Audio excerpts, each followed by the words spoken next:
Do you like it? I love doing the job for 8 hours. The problem with pump concrete is it's not one of those jobs where you get to go to work at 7, get off at 4, or whatever it is that normal people do. The job goes until it's done. It could be a whole damn day, like 24 hours. Guys I know have worked 36 hours straight.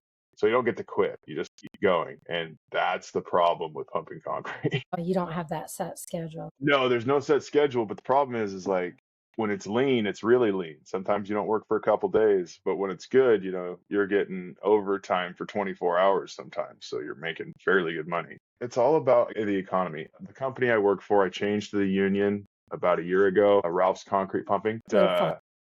Yeah, low plug. They're one of the biggest concrete pumping. They are the biggest concrete pumping outfit in Washington State, so they've been staying busy.